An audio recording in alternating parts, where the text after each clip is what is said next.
and bring to you a new show today about the most common real estate questions from new investors. Now,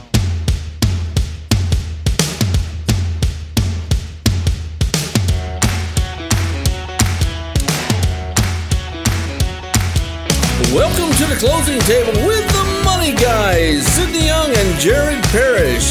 This episode is being brought to you by Allura Financial, AlluraFinancial.com, your source for real estate investment funding. Now, presenting the Money Guys. All right. It's the Money Guys. We'll say the Money Guys. I'm Sidney Young. and Jared Parrish. We're Money Guys. We got Yo Money. Look at the screen, dog. AlluraFinancial.com. You missed your .com. Oh, well. I missed the .com. We're out of practice. We're a little rusty. Yeah, today. we haven't been doing a lot. I got a scratchy voice because I've been coughing a lot. It's been like raining for 2 weeks, and all of a sudden Shut stopped up. raining. You're just trying for the damn Godfather remake. Don't ever go against the family. You come to me on the day of my You daughter's come wedding. to me on the day of my daughter's wedding. Gotta love it. But we're dedicated. We're dedicated to doing the show to Yes. bring you funny shit. And, you know, I don't know where it is in your part of the world, but here in Houston, it's starting to get hot again, very hot. And speaking of parts of the world, we find out people watch this podcast from other countries, actually, don't they? From a number of different countries. Yeah. I Yes. mean, we get them, where? France? We get them, France, England, Russia. Russia. We're getting some more from the Philippines. Hi, Hitler. Oh, no, that's Germany. Germany. Wrong one. Yeah, Take it get back. your history straight. I don't know. Good Lord, public school really Yeah. paid off. That's smoking dope in the gym. I don't know. I know, right? Yeah. At least I was selling it to you. But all right. But you know, we're seeing all these different places. We try to be consistent with our podcasts every week. We ask a lot of questions on the podcast. People email things in. They say, "Hey, this, and this," and we don't just immediately respond. We let them pile up to about what 700. because we don't 800? give a shit about responding. No, we do. No, but we start to see common threads, and so instead of a lot of people asking just the same question over and over again, we figured we would just go ahead and bring to you a new show today about the most common real estate questions from new investors. Now, the funny thing is if you have an investor that has been an investor for a while, Yeah. and I say a while, 2 or 3 years maybe, you know, they've done maybe a couple of flips, maybe they have a rental property, they think they know everything. And I'm here to say they don't, neither do we. We don't know everything. No, we don't. No, we learn new stuff, shit, every day, pretty You much. know, I try not to be the smartest man in the room, which ain't hard to do.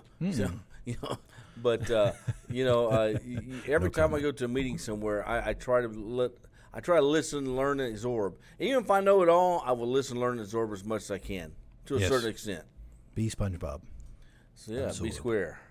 Okay, what we got for a question number? What did you do? 10, 9, 1? So I've got this long list. Let's just see if we can get through it all. Yeah, let's do 1. All right, so first one is, Mr. Money Guy, how do I determine the value of an investment property? Well, there's a couple different ways. Do you want to spend money on it? Yeah, you can pay for an appraisal, but for every home that you look at, you're probably not going to want to spend anywhere between $500 to $1,000 for an appraisal.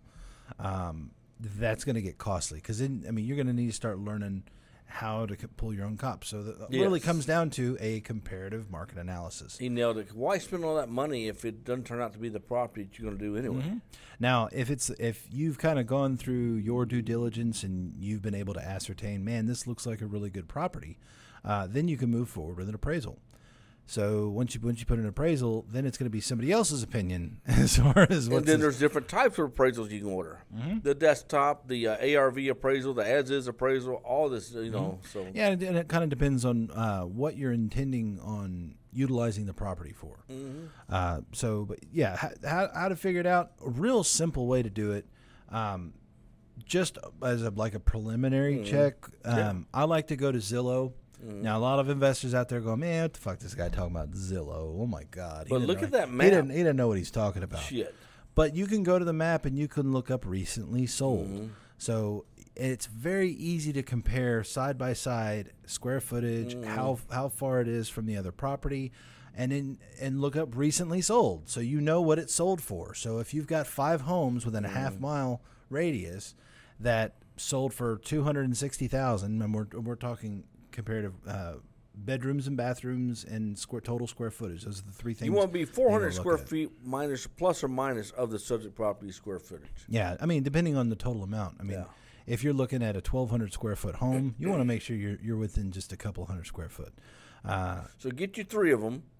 Give them more if you can. You know, and average them out, and it come out to what your average is. And the nice thing on Zillow about looking up recently sold properties is if they were listed, you can see the condition of the property and you can compare that to what your property looks like or what it's going to look like if you're going to be doing a fix and flip. That's very true. Very true. You know, we do that a lot because that helps us determine before we waste anybody's time if we have a deal or not.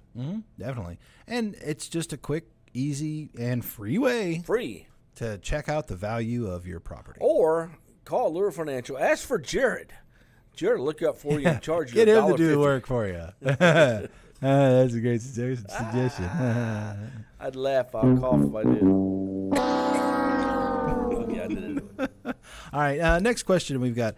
What is the best real estate investment strategy for me? There's not one clear answer for that. True. I have my personal suggestions. It kind of depends on where you're starting at. If you're starting at just basic zero, you're probably going to want to start with wholesaling. Yeah. Get you some money in your pocket. Yeah, it gets you some money in your pocket, and it's going to kind of get you used to what investors are looking for. And I don't suggesting you going out and doing wholesaling completely on your own. Find someone who's doing it. Find a company who's doing it. Say, hey, can I work with you guys for a little bit if you want to start up? You know what a newbie who has zero money that wants to get in real estate has is more valuable than anything? Tenacity. That and time. Use that time you have and start putting together a list of people who are true real estate investors who have actual funds, not the ones that say, I'll go get it from here or here. They have actual funds. Yeah. Because when you find a property, they're going to be extremely important to you. That's a good point. Also, now, if you're starting out and you have money, Called, but ask for Sydney this time. Call us. I would personally here's the rule that I would typically suggest. Do 4 fix and flips, and on your 5th one, buy and hold. Yeah. And then do another 4 fix and flips, and on the 5th one, buy and hold. Or you could do, do 3 and then buy and hold the 4th one. But somewhere in that general range, because you want to keep the cash flow in your business going. You do want to keep money coming in, because if you have seed money, let's say you've got $60,000, you're like, I want to get into real estate. Cool, you could definitely do it. You can get an investment property. $60,000 get you several fix and flips. But $60,000, if you go and put that down on, let's say, a $200,000 rental property, and that's going to cover your down payment, that's going to cover your closing cost, and let's say your net profit on your rent is $600 a month. That's not a bad profit. But how long is it going to take you to get that $60,000 back? Long damn time. So that's why we would suggest do several fix and flips and then buy the next one. And just like I said, flip 4, buy 1. 60 bills, man. Go to Vegas, all on red. Or that too, yeah. I mean, the odds are probably better in real estate. Okay. But, COVID showed us different. Yeah. So anyway, on to the next one. We've got, how do I find a profitable investment property? Wow. Jesus Christ, have we gotten that one? That is just depends on where you're looking, what the market's like. Let's say Houston, Texas today. It's almost impossible to find one. There's so much. There's no inventory out there. No, there really isn't. Inventory is pretty much. I mean, it's going so fast. Once something comes up for sale, it's sold in a matter of 24 hours. Yeah, I mean, there's several offers. People are paying above appraised value for homes. Yeah, and something that I've noticed a lot lately is we've got a lot of cash buyers in our midst. Yeah, we do. People just saying, "Screw financing. I'll get refinanced out later on." Exactly. I want the house, and we want to close this week. and which is great. Hey, and we could do that refinance for you. Just saying. That's for sure. But how can you find a profitable investment property? Yeah. All right. Once again, kind of depends on where you're starting from. I don't think you can do it through a listing service like Houston. We have MLS. I don't think you can do it through that. No, you can, but it's difficult. For a good profitable property, if you want to go through the MLS, you want to find properties that have been on the market for 6, 8 months, 10 months, a year and a half, if it's even still listed at that point. I would personally recommend start finding a bunch of wholesalers, because a good wholesale crew, that's what they're focused on. And you know who turns us on to a lot of wholesale deals? Realtors. Yes, realtors as well. Yeah. Now, does that mean go to realtors to try to find you properties? You can, but using a realtor will add a lot of cost onto your investment property. Just FYI. Sorry, realtors. Just saying. But yeah, if you find a good wholesale company, a group of people that are wholesaling, that's all they're doing every day is just going out trying to find good investment properties that you can tap into. Now, not all wholesalers are created equal. Some of them, don't know their ass from a hole in the ground, and they're trying to sell you a home that's literally probably worth $150,000, and they're saying that, oh, no, but the ARV is $400,000. That's when you kind of have to learn how to do your due diligence and kind of read between the lines. And speaking of assholes and holes in the ground, well, this one is a defunct commercial. Is a hole in the ground, no longer business. Be right back. Bring on the city, bring on the night. From air dam to tailpipe, from the ground up and the cockpit out, the 89 Grand Prix is guaranteed to excite. Take 30 days after you buy your new 89 Grand Prix to make sure it's the ride of your life. If it isn't, bring it back. Your selling dealer will give you full credit toward another new Pontiac Grand Prix. Build excitement. Guaranteed. Oh, no longer business. Man. Hey, we're talking about real estate questions that got sent to us over the past several months. We finally are going to answer them. So this is one that we get every week, probably. Is Jared in the office? Oh, okay. Can I begin investing in real estate with no money? Oh, yeah, I get that a lot. We get that all the time. And the answer is? Absolutely. Hey, you remember back, I'm going to do it back in the day. Back in the day, 2 o'clock in the morning, you couldn't sleep. You turn on the TV, and there's Tommy Vu on his boat. In my country. Oh, I'd buy all this real estate, no money out of pocket. Oh. Yeah. Now, and they always talk about, you can make money in real estate using other people's money. Yeah. Is that true? Yes, but not exactly what you think. It's not like you can go find a good property and then get 100% financing and then have someone else pay for all of the repairs, and then you go ahead and flip it, and then you make, a huge profit, and you never had to put any money in. And every state is different. Texas, we're very fortunate. There's no rules or regulations in wholesaling. And there's a way to go about doing it. I'm not going to say that right here because everyone has their way. And we at Allure Financial have a way that we do it that's a little different than most. And I'm going to keep that to myself because Jared has promised me that the day I die, he's going to say, are you going to say it? Lights out. I'm curious, just waiting for the sexual promiscuities to start coming into that conversation. It's a family show. What the hell? Fuck! No, but we have a little different way of doing it that works for us that seems to work. And yeah, it's all about making the deal work. Yeah. If you don't have any money, let's kind of go through a couple scenarios. You don't have any money. Wholesaling, you don't really need any money. Yeah. Now, with wholesaling, I would suggest JVing. Work Yeah. with someone who knows the business, and call us. Yeah, Ask for me. Work with someone who knows the business, who's been doing wholesaling, and you can kind of learn the ropes. Mm-hmm. Working with someone like that, because you're not going to want to do everything by yourself. Even as a wholesaler, it's better if you do work with a group of people. Yep. So because one person can be out knocking doors, one person can be setting up the mail campaign, one person can be doing evaluations, they could be doing research online. There's a lot of different ways. There's a lot of different parts of wholesaling, and wholesaling is a part of real estate investing, and that's a way that you can get in with no money. Now, people talk about hard money and private loans, which is good, but getting that 100% financing is really hard to come by. Man, let me tell you something. If you ever have anybody that's a business or individual offer, say, I give 100% financing, run. Now, they do exist. They do exist to an extent. There are a few hard money lenders out there that base strictly on ARV. Yeah. And If so- you're under 70%. Yeah, and now let's explain that a little bit. So let's say you're after repair value, after you do all the repairs, it is legitimately going to be $400,000. Now you're buying a house for $150,000, and it's only going to cost another $50,000 to fix. So that's a total of $200,000 in there. Well, if they will lend up to 75%, man, all of your closing costs and everything should be covered.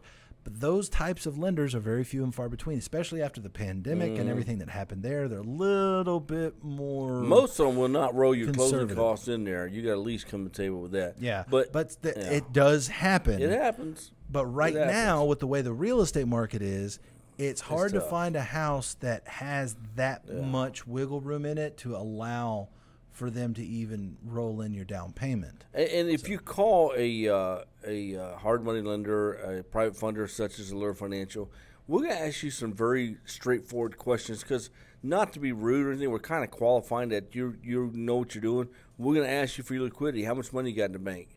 Now, you're probably going to lie, but at least which means you may tell us you have 60. That means it tells me you got 30 grand in the bank.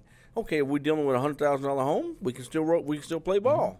Yeah. Now, other ways that you can pull out money to start doing real estate investment is you could do a HELOC or a home equity line of credit on your home if you own your home, if you've got enough equity in there.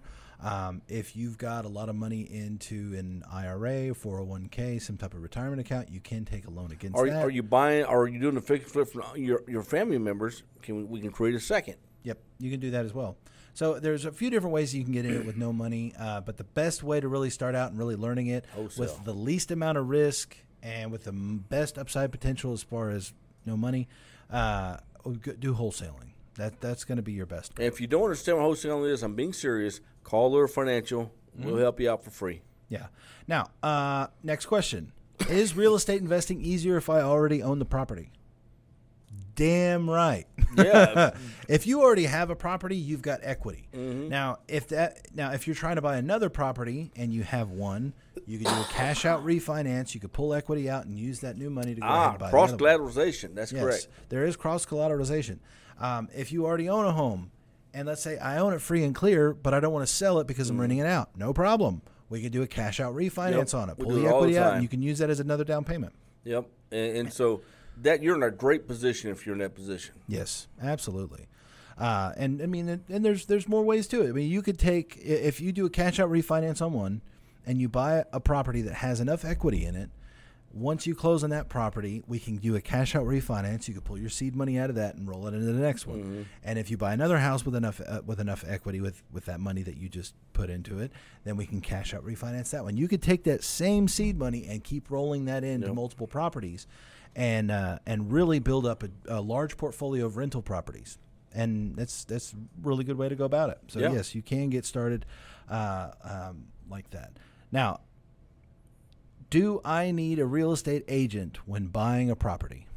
No. If you're completely green to real estate, a real estate agent might help if they're experienced with investors.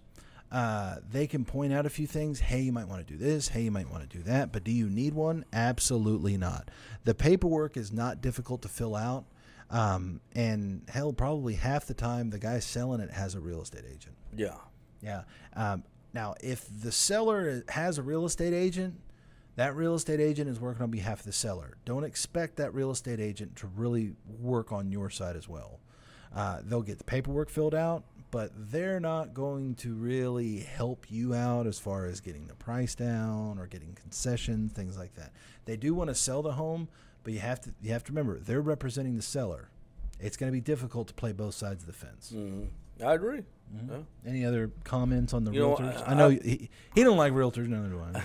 I've had positive experiences with realtors. I've had some extremely negative experiences with realtors too, especially new realtors. And, you know, they don't realize this ain't your first rodeo, so to speak. and they call you up and they start quoting this, this, and this. All you tell them is, I don't need that.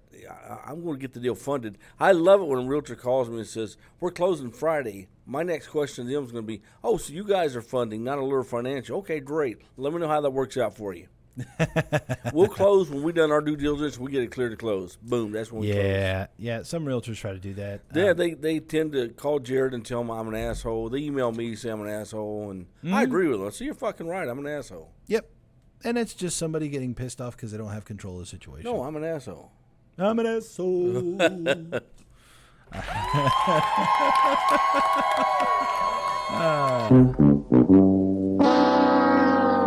All right, next on the list, we've got how can I learn about real estate investing? Man, there's a lot of different ways you can do How it. do you learn to swim? Jump in the water? Dude. Now, you can just jump in the water and just start laying your money out there, but there's a large potential that you're going to lose. You want to mitigate the risk. Are books the best way to learn about it? No, that'll give you a few ideas. It'll kind of give you some basics, but the books, in my opinion, the books kind of oversell it, make it sound easier than it really is, and they don't really talk a lot about the downfalls. You know, YouTube, you would think that'd be a great source, but it only does the basics. It never gets to the meat and potatoes of it. And then, though, if you want the meat and potatoes of it, there's some guy on YouTube selling you a program that gives you the meat and potatoes of it. And some guys, some of them are full of shit. Oh, yeah. Before you spend any money on any classes, do some due diligence. But the best way to learn with this is find someone who's already been doing it for years and go to work with them. Oh, look, it says AllureFinancial.com. I didn't notice that. Wow. What a coincidence. That's somebody they can call and probably ask a few questions or work with. That's for Jared. Yeah. Anyway. But there's a lot of investors that, you know, that they can work with you. You can do JV stuff because it's not costing them money. They don't have to pay you a salary. You can go out and say, hey, all right, you know what? I'll work with you on this. Go find me a property. Dude, let me tell you something. If you have no money, but you have a property, do your first one. These investors may not answer your phone call. You do one goddamn deal with these investors, I promise you, they'll be in the middle of feeding their mother on their deathbed. They'll stop what they're doing to answer your phone call. Yep. It's actually pretty damn accurate, too. Hey, money never sleeps, buddy. Hey, mama's going, so you know. Man, you know who else is going? Aha, these people. Yeah, this is a default commercial. They're no longer in business. Where do you want to be in 5 years? I had an old Studebaker truck and $300 when I started this company. In a few years, my sons will be ready to take over, and then I'd like to... I never told anybody this. I want to live in Paris and go to cooking school. Hey, that's what I want to do. Will I have the money to do it? You could get there from here with Shearson Lehman Brothers. I wish they were still around. I miss them. They're gone. They're gone. We're talking about some real estate questions that got emailed into us over the past several months, so we're going to continue answering. Yeah. So, should I invest in out-of-state properties? Oh, man. I wouldn't, but that's just me. If you're new to investing, only invest locally. Yeah. Don't go out of town. Don't even go out of your city. Yeah. I mean, stay local. Stay within 20 miles. Because if you're investing in something, let's say it's a fix and flip, you need to make sure that the repairs are being done properly. Dude, we only do deals that we can actually physically touch. So we get a deal up towards Dallas. Now, Dallas is almost 4 hours away. So we get the pictures, we get everything, and we drove our ass. Thank God we did. Yeah. We drove our ass up there, and we got pictures of a beautiful home. I mean, it was a fixer-upper, but we're like, oh, yeah, this is going to work. When we get there, I was going, you got to be freaking kidding me. We were going to do this whole deal. Place was gutted. It was nothing. It was trash. No, it was garbage. But hey, that's what you get. And also, if you're doing a rental property, if you're going to be doing rental property in another state, that's fine. But make sure that you're familiar with the laws in that state. Otherwise, you could get screwed. Make sure you've got an attorney on your team that can very, help you very. If you don't hear anything this entire podcast was getting ready to come out of this old man's mouth to listen to, you ever buy real estate from anyone and they say to give a non-refundable deposit to them or their company, what should they do? Yeah, what he just did. Anyway, That too. Only. I mean, this is for like good information. Oh. But yeah, if they ask for a non-refundable deposit, Yeah, only put your money with the title company. yes. That's it. Yeah. Earnest funds, when you put in an offer on a property and you put down earnest money, you can still get that money back if the deal doesn't work. Yeah. If you can't get financing, you get your money back. If you get the inspection done and there's a problem with the house, you get your money back. The earnest money is just making you earnest. If it's with the title company. It means that you're legitimately interested in buying the property. That's all it means. But it's not a non-refundable deposit. If someone Yeah. asks for a non-refundable deposit, Yeah, don't do it. no. I think we got enough time for a couple more questions. Let's see. How do I determine the rent to charge for my rental property? Okay. Just like I talked about earlier with Zillow, Zillow looks at rental properties as well. Look in your area to see what is going to be a comparable home. Same number of bedrooms, same number of bathrooms, same number of square foot, or at least close to it. And you want to keep it within about a half mile to a mile radius. You don't want to get too far away. But as long as the houses are similar, look at what they're charging for rent, and you can be right in that area. If you're in an area and you see, I've got a 2,000 square foot home, it's 3 bedroom, 2 bath, cool. I've got 5 houses within a mile radius, and they're all charging $1,800 a month rent. Don't try to charge $2,500 a month rent. Ain't gonna happen. And if you're looking to buy a house and you're going to be financing the house, make sure that the lender lets you know exactly what your total monthly charge is going to be. Not only your principal and interest, but also your taxes and all of your other fees combined, because that's called your debt to service cost ratio. You want to make sure that you're actually making money every month, and do your analysis beforehand, so this way you don't get screwed later on. He knows what he's talking about. You don't want to get a rental property where you're capped out at $1,600, but it's costing you $2,500 a month. Call Lure Financial. Definitely talk to Jared on that one. He does that all day long. So, let's see. Next one. Okay, here's a good one. On a rental property, who pays the utility bills? oh, well, we pay our own, wouldn't we? Well, it depends on the way you have it set up. There are certain rental properties that are set up as all bills paid. That means you're covering the utilities. You're not covering cable, but you're covering lights, water, and gas. Yeah. On a typical rental property, the tenant is paying water, light, and gas. They're paying all of that. The waste, so your garbage and things like that, and your homeowners association, that's going to be part of what you pay in your taxes. So the landlord is going to be taking care of that. But as far as the basic utilities in the house, water, light, and gas, that goes to the tenant. Ah, I see. Do we have time for one more? Yeah, we do. Let's see. What if the tenant causes damage to the property? Out of your deposit, dog. Yeah, he pays for it out of his deposit. Does anybody ever get a deposit back anyway? Yeah, I've gotten a deposit back. Have you? Okay. Yeah, as long as everything looks fine, yeah. And then But your that's what the deposit's for. Your deposit should match your first month's rent. Yes. Should. I mean, Unless it's just within a reason. kind of a ridiculous amount of rent. So. Or if you know that house is going to get torn up. Yeah, you got some issues. But you cannot discriminate. You can't judge people. So. Yeah, we don't discriminate. Allure Financial, AllureFinancial.com. If you're looking to wholesale, buy, rent, anything, call us. We're free, man. We're not going to charge you. We're not free. We charge. Oh, yeah. Well, to do loans, we charge. But if you just have a question, man, call us. We're free. If I don't know the answer, I give it to Jared. He always knows the answer. Yeah. Jared knows everything.